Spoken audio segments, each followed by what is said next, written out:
Let there be music from regions beyond.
Here, let's go. Get in line. Let's get in line. It almost looks like Mickey Mouse. Huh?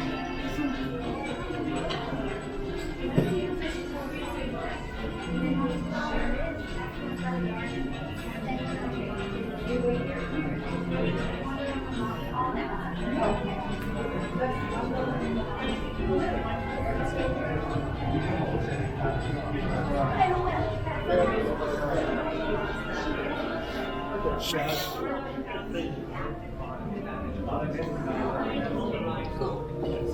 one here?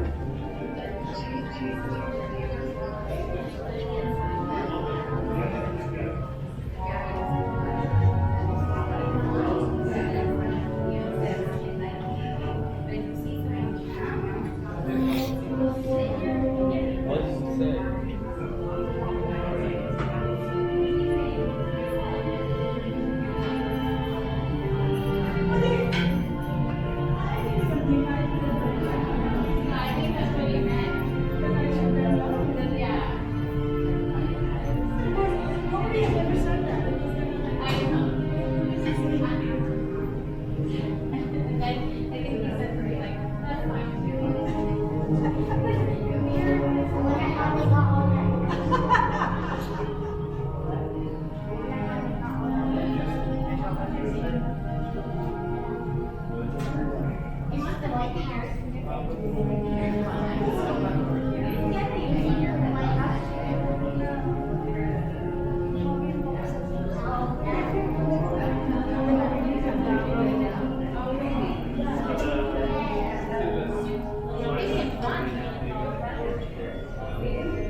So we'll do a Haunted Mansion, then we'll go to Star Wars Land, and after that we can I think everyone's pretty much. That's what I was thinking. If you're not gonna get busy by the end of the day, maybe it'll go back on its own, and then we can just continue. How tall are you here? How many inches? What's your height?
She's gonna do her own.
Hello, everybody. We now invite you to the back lobby behind the Capitol building for the Prologue of Great Walls of Mr. Lincoln. Please be sure to finish all food and drink before entering into the theater and park all strollers outside. Our 1 o'clock presentation on Great Walls of Mr. Lincoln will begin in approximately 5 minutes.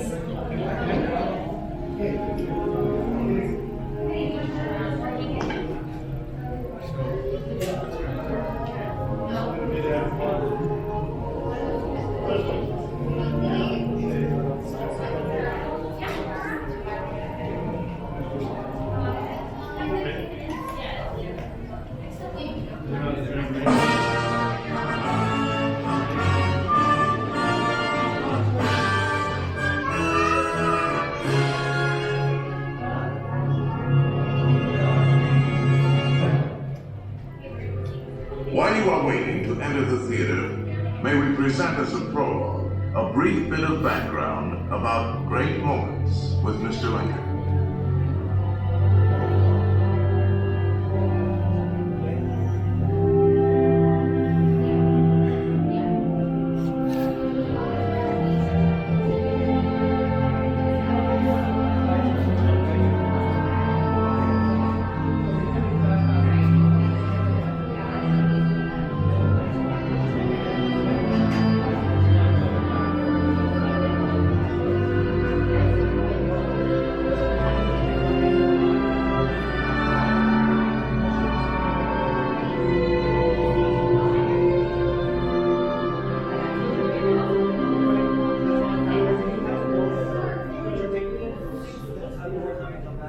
A member of the state legislature has to dress up for his job.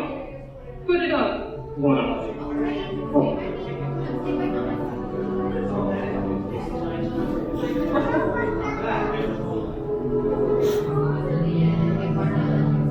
Gentlemen of the jury, I stand here today on behalf of these two young men. I think they'll go far. But it's your responsibility, gentlemen, which way they go from. Gentlemen, you can give them a chance to become morally responsible. I asked one of the soldiers, who is dead in the White House? And he answered, the president. He was killed by an assassin. And a loud burst of grief from the crowd awoke me from my dream.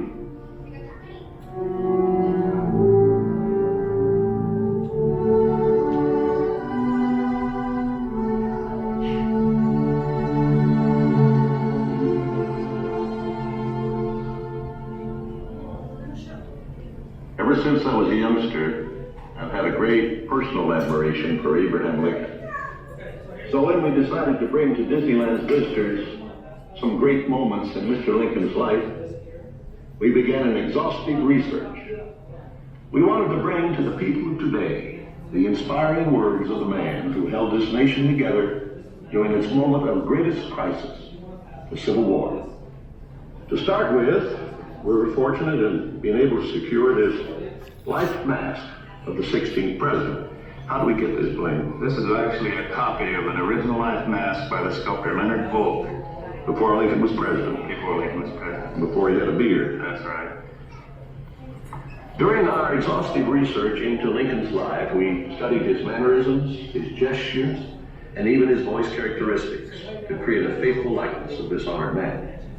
The final result is so lifelike that you might find it hard to believe.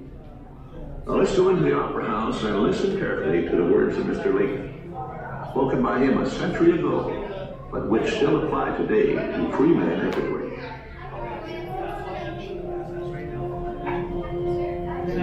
And now, ladies and gentlemen, if you will pass through the doors leading to our theater, we welcome you to Great Moments with Mr. Lincoln. All right, everyone, please stand behind the residence department as the doors are going towards you momentarily. Please finish all food and drink before entering into the theater. And we ask that you please reserve the aisle underneath the grass table in the middle for all guests who are wheelchair or use the flat surface. Please walk and walk your step as you enter in, as there are some stairs and ramps. Okay.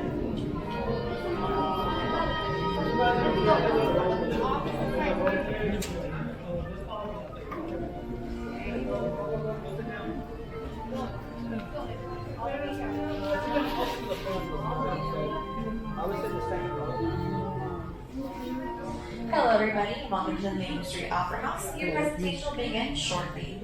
Just a reminder, there are no eating, drinking, or smoking inside the theater, along with flash photography and video recording. Also, please be sure to silence all cell phones. If you have to leave at any time, please use the doors on the far right side, go through the curtain, and you'll be back on to Main Street. And now it's my privilege to present to you Great Moments with Mr. Lincoln. This show originally premiered at the 1964 World's Fair in New York and came to the Opera House in 1965. This show is a Disney treasure, not only because it was the first to feature a human animatronic, but because Walt Disney originally directed it himself. Today, you will see Abraham Lincoln brought to life by state-of-the-art technology. And now, through the magic of Disney, we invite you to relive great moments with Mr. Lincoln.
Ladies and gentlemen, we welcome you to Great Moments with Mr. Lincoln.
This was the American dream, the prayer for the future. But that golden goal was not to be had without cost. The American way was not gained in a day. It was born in adversity, forged out of conflict, perfected and proven only after long experience and trial. In all of history, no man was dedicated to this dream more than the 16th President of these United States, Abraham Lincoln. Here in his own words is what he once wrote about himself. For at that time, very few people outside Illinois knew very much about this man from the prairie. I was born February 12th, 1809, in Hardin County, Kentucky. My father removed from Kentucky to what is now Spencer County, Indiana, in my 8th year. It was a wild region, with many bears and other wild animals still in the woods. There I grew up. I was large for my age, and had an axe put into my hands at once. And from that to my 23rd year, was almost constantly handling that most useful instrument. I think that the aggregate of all my schooling did not amount to 1 year. At 21, I came to Illinois. Thought of trying to study law. Rather thought I could not succeed at that without better education. I borrowed some law books, took them home, and went at it in good earnest. In 1854, the law profession had almost superseded the thought of politics in my mind, when the repeal of the Missouri Compromise aroused me as I had never been before. What I have done since then is pretty well known. If any personal description of me is thought desirable, it may be said I am in height, 6 feet 4 inches, nearly, lean in flesh, weighing on an average of 180 pounds, dark complexion, with coarse black hair and gray eyes, and no other marks or brands recollected. Yours very truly, A. Lincoln. Abraham Lincoln became president faced with the terrible threat of civil war, a thing he dreaded, yet a calamity he was prepared to meet if he must. Without union, the Constitution is only a piece of paper. I know there is a God, and that he hates injustice and slavery.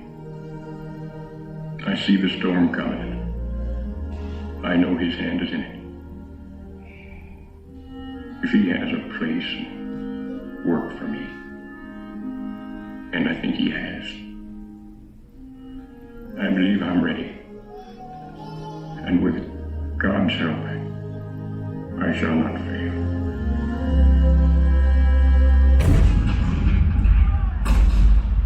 April 12, 1861, Fort Sumter. The cannon spoke for war.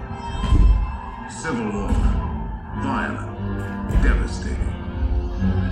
Now had come the reckoning, the supreme test that would decide whether a republic founded on liberty could survive the terrible strife of men's passions.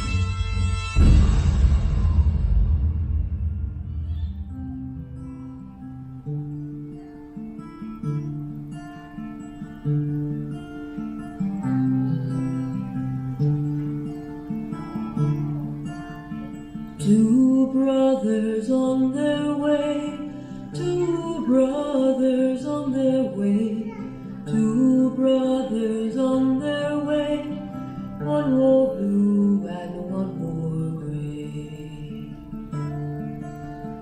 One wore blue and one wore gray, as they marched along their way. The fife and drum began to play, all on a beautiful morning.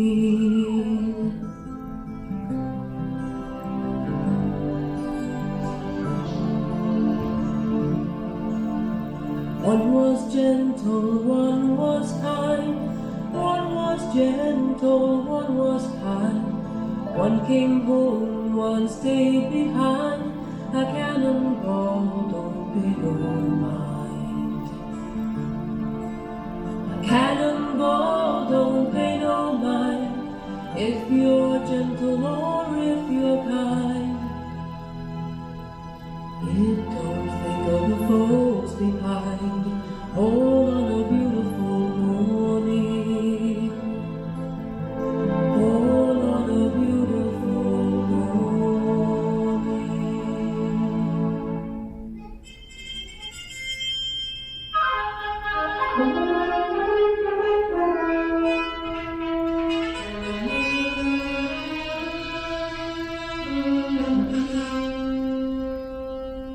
Fourscore and 7 years ago, our fathers brought forth on this continent a new nation, conceived in liberty and dedicated to the proposition that all men are created equal. Now we are engaged in a great civil war, testing whether that nation, or any nation so conceived and so dedicated, can long endure. 10 brief sentences.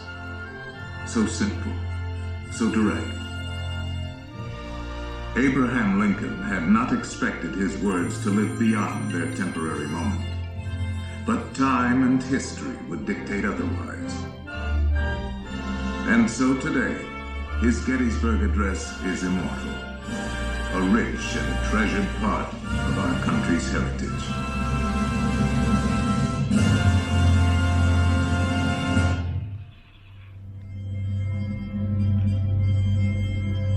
We pay tribute here not to a man who lived a century ago, but to an individual who lives today in the hearts of all freedom-loving people.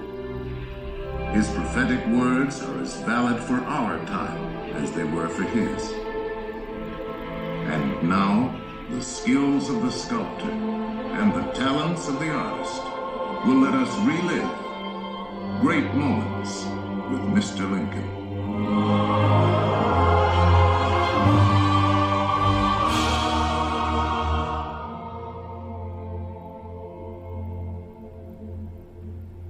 The world has never had a good definition of the word liberty.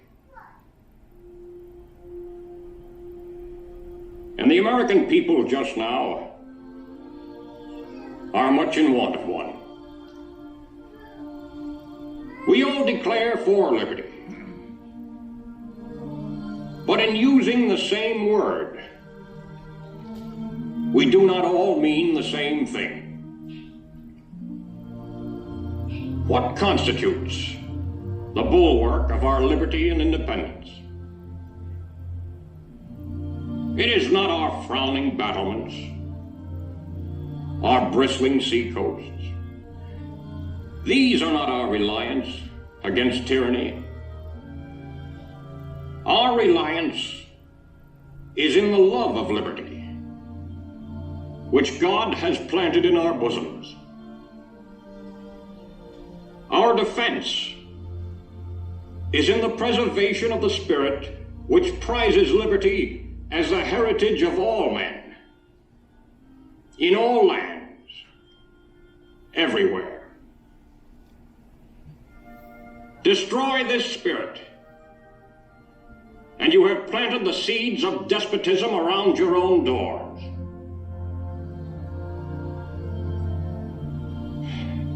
At what point shall we expect the approach of danger?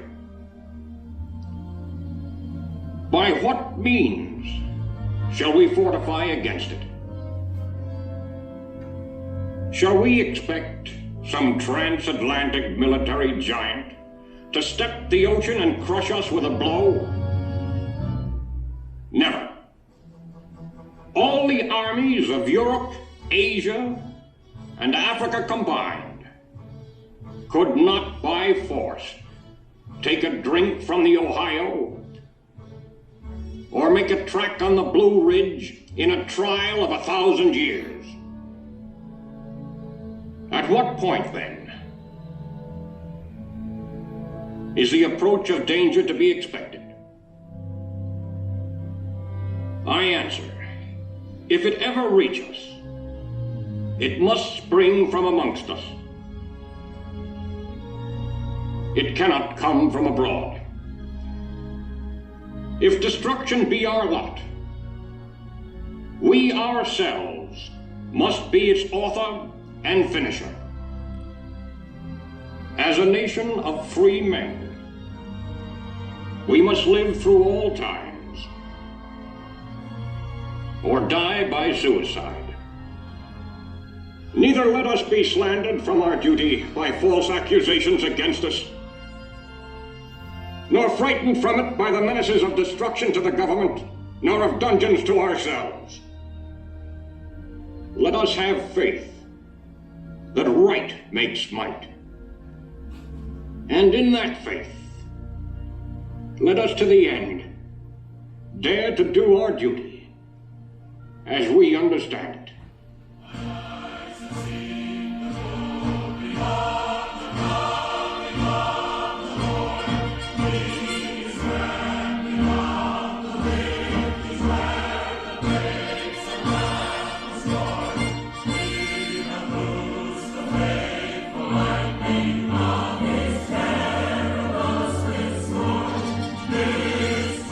This marching law.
gonna be in the Cow Center. Okay.